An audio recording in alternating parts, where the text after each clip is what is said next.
जय श्री काल भैरव। आप सभी को श्री काल भैरव आश्रम और मेरी तरफ से बहुत बहुत नमन। और श्राद्ध पक्ष पितृपक्ष प्रारंभ होने की शुरुआत हो रही है, उसके लिए आप सभी को बहुत बहुत बधाई। जैसे कि आप सभी जानते हैं कि पितृपक्ष क्या होता है, श्राद्ध क्या होते हैं।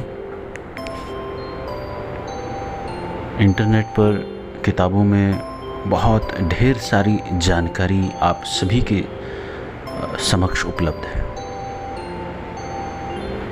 मेरा पितृपक्ष को देखने का नज़रिया बिल्कुल भिन्न है, और जो मेरे अपने स्वयं के अनुभव हैं बाल्यकाल से मृत आत्माओं के साथ संपर्क करने के, उसके आधार पर मैं बिल्कुल भिन्न रूप से चीज़ों को देखता हूँ।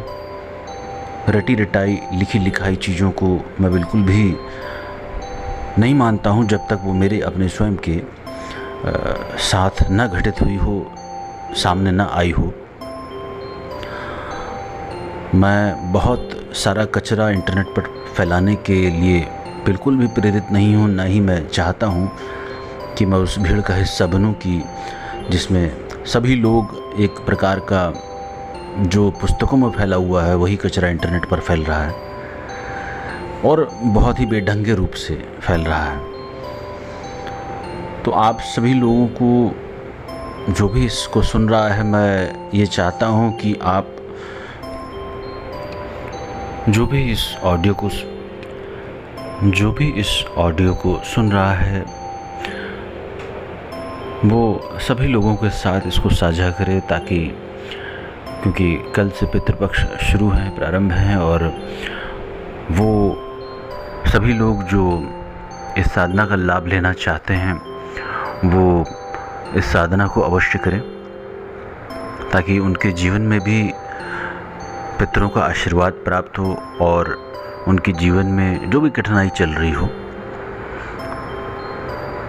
उन सब से उन्हें मुक्ति मिले। और मुख्य रूप से पीड़ा ये है कि मैं आपको अपने जीवन का एक बहुत सुंदर पहलू पहले भी बता चुका हूँ, फिर बताता हूँ कि काफ़ी वर्षों तक मैं जितने भी ज्ञात और अज्ञात मृत आत्माएं हैं जिनका कोई नहीं रहा, जिनकी लाशों को नदियों में फेंक दिया गया, ट्रेन में कट गई पता नहीं चला, ऐसे ज्ञात अज्ञात अनगिनत काल से भटकती हुई आत्माओं के लिए हम बहुत सारी विधियां करते रहे, गरुड़ पुराण का पाठ करते रहे, ऐसी और भी छोटी छोटी क्रियाएं, उनको आवाहन करके उनकी जो भी इच्छाएं थी, वासनाएं, कामनाएं बची हुई थी, उनकी पूर्ति जिस प्रकार से भी संभव हो सकती थी वो करके और उनको आगे की तरफ गति दी भगवान भैरवनाथ की आदेश से, उनकी कृपा से।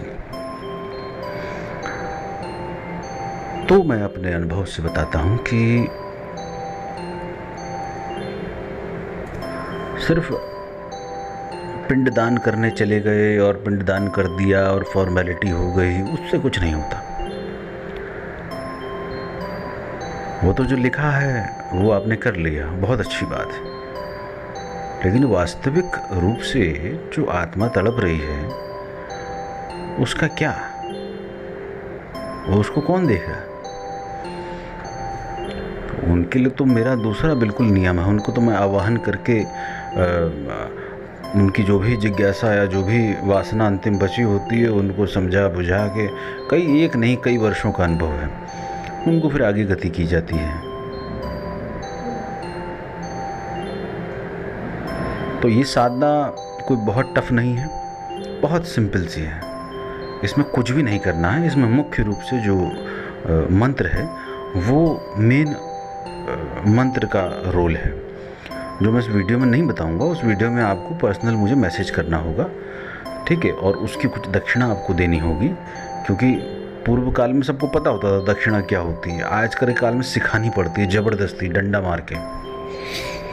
तो और कोई लूटने के पर्पज़ से नहीं, क्योंकि मुझे इसका सिस्टम पता है, आत्माओं का, मृत आत्माओं का, पितरों का, प्रेत में भटक रहे हैं कि पितर बन गए हैं, ये सारा सिस्टम मुझे बहुत गहराई से पता है। और जो वास्तविक रूप से उनकी भलाई चाहता है वो मेरे पास संपर्क करता है और उनकी आत्माओं से संपर्क करके जो भी उनका अंतिम संदेश होता है मैं उनके बच्चों तक, उनकी पीढ़ी में जो भी जिंदा होते हैं, जो चाहते हैं, उन तक मैं पहुंचाता अवश्य हूँ। पितृ अगर रुष्ट हो जाए, मैंने पहले ही बोला है, तो घर के जो कुल देवता, देवी देवता है वो भी पीछे हट जाते हैं। तो सबसे पहले पितृ पूजन अनिवार्य है। हर अमावस्या को तर्पण अनिवार्य है। और इस साधना को जब तक ये श्राद्ध चलेगा तब तक आप करेंगे। 16 दिन चलेगा, 16 दिन आप करेंगे। कल से प्रारंभ हो रहा है।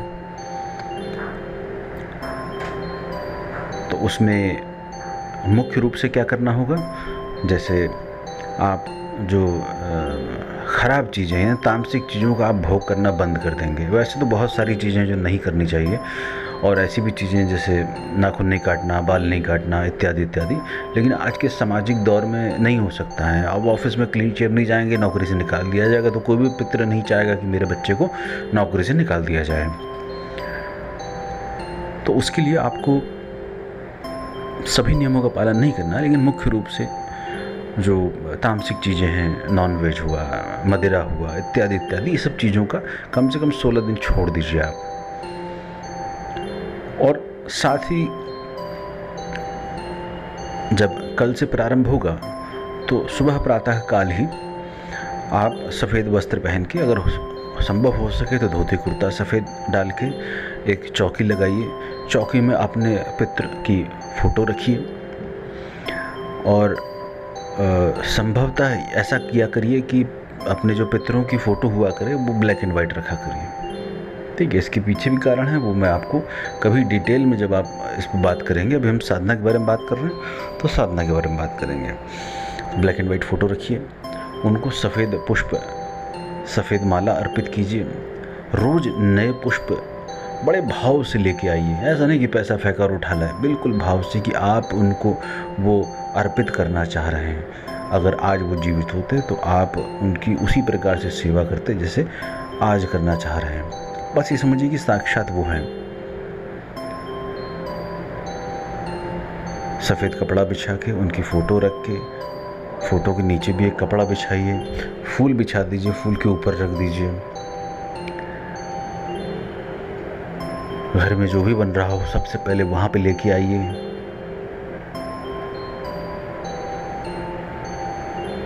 अपने सामने एक बर्तन रखिए बड़ा, उसमें जौ, तिल इत्यादि डालिए, काले तिल डालिए, जौ डालिए।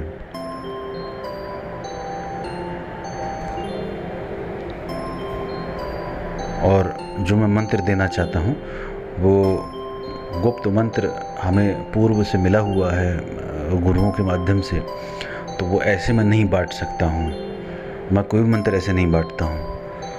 तो उसके लिए आपको मुझे व्हाट्सएप 9919935555 पर संपर्क करना पड़ेगा, व्हाट्सएप करना पड़ेगा केवल, मैं कॉल नहीं उठाता हूँ। उस मंत्र के माध्यम से आपको प्रातः कम से कम 15 से 20 मिनट उस मंत्र से तर्पण करना है। और इस तर्पण से पहले एक गुप्त विधि करनी है। तो ये जो गुप्त विधि है पितरों के आवाहन की, कि पितरों को आवाहन करना, ऐसा नहीं होता कि आपने फ़ोटो रख दी, आपने मिठाइयाँ रख दी, फल रख दिए, पैसे रख दिए, माला चढ़ा दी और पितर आ गए, ऐसा नहीं होता। उनके आवाहन की विधि है, उसमें वो विधि मैं बताऊंगा। और उन विधि के माध्यम से आप जब पितरों का आवाहन करेंगे तो आपको आभास भी होगा, और उस आभास में आपके रोंगटे खड़े होना, सिहरन सी हो जाना, ऐसा आपको महसूस होगा। हल्का सा भावुक हो जाना, आंखों में नमी आ जाना, ये संकेत होंगे। दिल की धड़कन हल्की सी बढ़ जाना, ये छोटे छोटे संकेत होंगे जिससे आपको पता लगेगा कि पितृ का आवाहन हो चुका है। फिर बिल्कुल हृदय से उनको पुकारते हुए, कातर ध्वनि से, करुण पुकार से उनसे प्रार्थना करिए कि हे देव, मैं आपके लिए बैठा हूँ, मेरे द्वारा और मेरे परिवार के द्वारा और मेरे पूरे ख़ानदान के द्वारा जो जो त्रुटियां हुई हैं उन सब के लिए मैं, सब अपराधों के लिए मैं क्षमा प्रार्थी हूँ। मैं सभी अपराधों के लिए माफ़ी मांगता हूँ और कान पकड़ के माफ़ी मांगिए, सर झुका के बिल्कुल दिल से माफ़ी मांगिए। और हो तो रो जाइए। अगर अंदर से रोने का आ रहा हो ना कि आपको याद आ जाए कि आपने ऐसा कर दिया है, तो रो जाइए, रोकिए नहीं। कोई भी हमसे अपराध हुआ हो उसके लिए क्षमा करें। ऐसी बहुत सारी जाने अनजाने भूल हो जाती हैं जिसकी वजह से आपको भी नहीं पता होता है कि वो आपको कष्ट दे रही है, लेकिन उससे कई गुना कष्ट पितरों को दे रही होती है। और ऐसी अनगिनत भूलों के कारण पूरे परिवार की जाने अनजाने पितृ रुष्ट हो जाते हैं अचानक से, और सब पलट जाता है। तो इसके लिए वैसे तो ये हर अमावस्या को करना चाहिए आपको, हर अमावस्या को करेंगे तो बहुत अच्छा रहेगा। लेकिन पूरे श्राद्ध पक्ष में पूरे जब तक चलेगा तब तब आपको डेली यही क्रिया करनी है। ऐसे ही आह्वान करना है इस मंत्र के माध्यम से, इस भाव से। जब आह्वान हो जाए तब उनको इसी प्रकार से माफ़ी मांगनी है और उनको प्रसन्न करने हेतु तर्पण करना है। और तर्पण इसी मंत्र से करना है जो मैं आपको बताऊंगा, और कोई मंत्र नहीं। तीसरी चीज़, उनको फूल फल इत्यादि आप अर्पित करेंगे, चावल अर्पित करेंगे। ऐसी बहुत सारी चीज़ें हैं जो उनको पसंद हुई होंगी उस समय, वो भी अर्पित करेंगे। जैसे मान लीजिए किसी को इत्र बहुत पसंद था तो थोड़ा सा इत्र लगाएंगे, किसी को दूध पसंद, दूध, या किसी को दही, या किसी को गुलाब जामुन, या इस प्रकार की चीज़ें जो आपको ध्यान हो वो अर्पित करेंगे उस समय। और जिनको नहीं पता है, जिनके पितरों की फ़ोटोग्राफ्स नहीं हैं, वो ऐसे ही दिया जला के करेंगे। आसन कुश का रखेंगे, कुश के आसन पे बैठेंगे।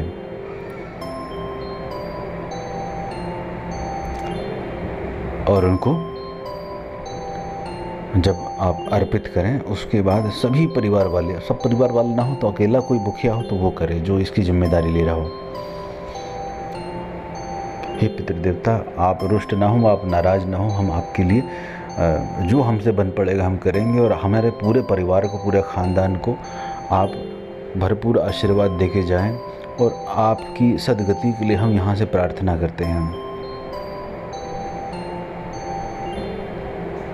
और कभी ऐसा लगे आपको कि ऐसा भाव बन रहा है कि उनके लिए कुछ कराना चाहिए, तो उनके नाम पे कुछ करिए। जैसे प्याऊ खोल दिया आप गरीबों के लिए, रास्ते में प्यासों के लिए, बीच बीच में भंडारा करा दिया उनको याद करके। कहीं मंदिर बन रहा है तो मंदिर में दान करवा दिया, ईंटें करवा दी, कुछ भी करवा दिया, धर्म के नाम, उनके नाम पे करवा दीजिए। ये सब उनको लगता है। लॉजिकली वैज्ञानिक आदमी नहीं समझ सकता है, लेकिन मेरे बाल्यकाल से अनुभव हैं आत्माओं से बात करने के, तो मैंने सबसे बात करके बहुत सारी गहरी चीज़ों को निकाला हुआ। तो एक पितृ आह्वान का मंत्र, दूसरा तर्पण का मंत्र जो विशेष है, प्रचलित मंत्र नहीं, दूसरा मंत्र वो मैं आपको दूंगा। इन दोनों का करना है आपने प्रयोग। और जब तर्पण हो जाएगा तो उस जल को उठा के कहीं बाहर आप किसी गमले में या किसी मिट्टी में ऐसे साफ अच्छी जगह पर डाल देंगे। तुलसी इत्यादि में मत डालिएगा, ठीक है। और पेड़ वेड़ में भी मत डालिएगा, मिट्टी में डालिएगा। और ये होने के बाद जो आपने पकवान बनाए हों, जो मिष्ठान बनाए हों, जो घर में पूड़ी सब्जी इत्यादि जो बनाया हो, वो सब जो है गाय को, कौवे को, चींटी को और श्वान को, इन सब को खिलाइए। और संभव हो सके तो ब्राह्मण को भोज कराइए, ठीक है, उनको कुछ दान करिए। इस प्रकार से यदि आप 16 दिन करते हैं तो निश्चित तौर पे आपके पितृ प्रसन्न होंगे ही होंगे। जो भी आपके घर में पितरों से संबंधित पितृदोष है या पितृ पीड़ा है कोई, वो समाप्त हो जाएगी। अभी एक शिष्य थे, उनके लिए मुख्य रूप से मैं वीडियो बना रहा था। उनके घर में उनको सर्प से संबंधित पीड़ा थी। सर्प से संबंधित पीड़ा पितरों की तरफ से ही आ रही थी, क्योंकि वो मुक्त नहीं हुए थे और भटक रहे थे इस कारण से। तो ये मुख्यतः इस वीडियो का प्रेरणा स्रोत वही है।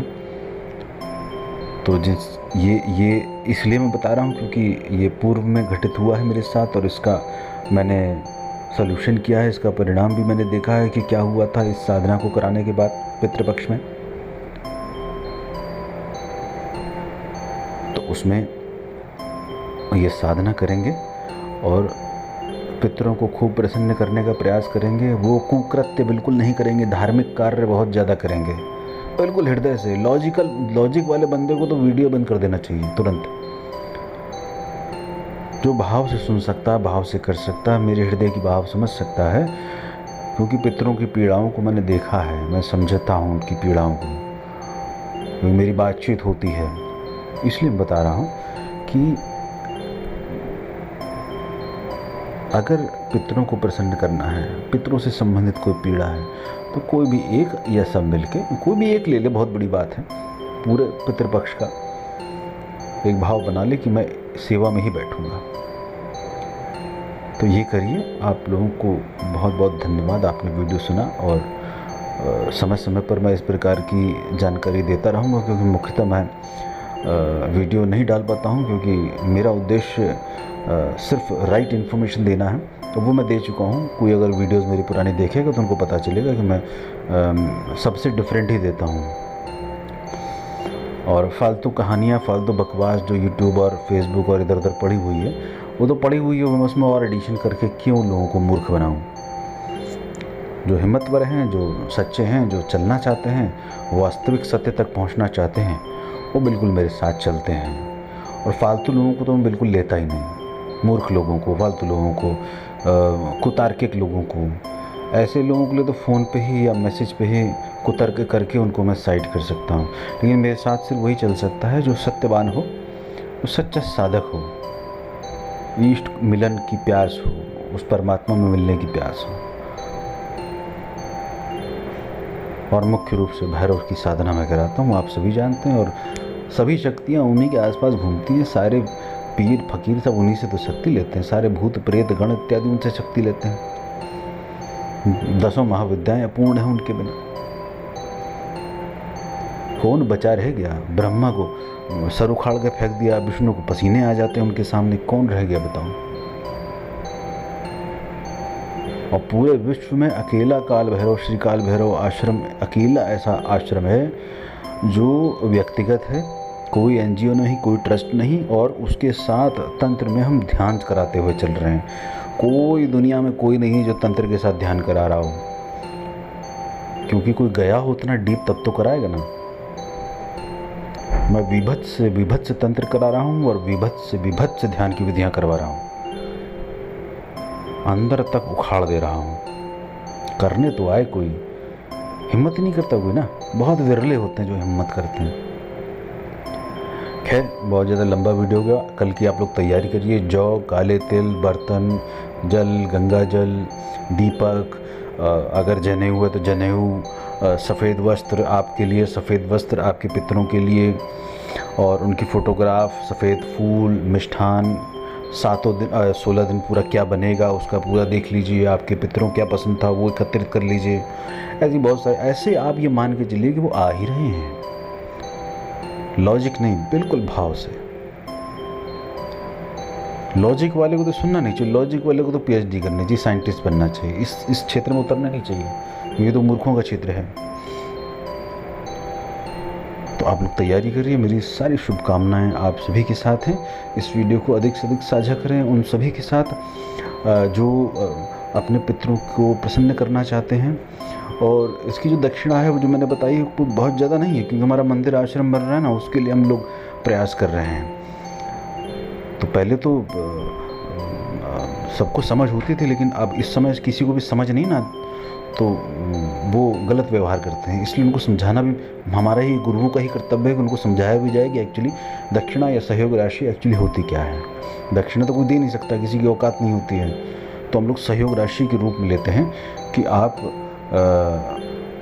कोई साधना करेंगे तो उसके बदले आपको गुरु को देना होता है। तो बहुत बड़ा अमाउंट नहीं, बहुत छोटा अमाउंट है, ठीक है। आप उसको करके 16 दिन साधना करिए। और बीच में कभी भी आपको कोई भी प्रॉब्लम हो, कुछ भी आपको सजेशन चाहिए हो, आप मुझे डायरेक्ट व्हाट्सएप कर सकते हैं मेरे नंबर पे। जय श्री काल भैरव, भगवान भैरवनाथ आप सबके जीवन में खूब धन, सम्मान, मन और ढेर सारी संपदा प्रदान करें और साथ ही साथ आपकी आत्मा को इतना सुकून प्रदान करें कि आप उस लोक में गमन भी कर सकें। जय श्री काल भैरव।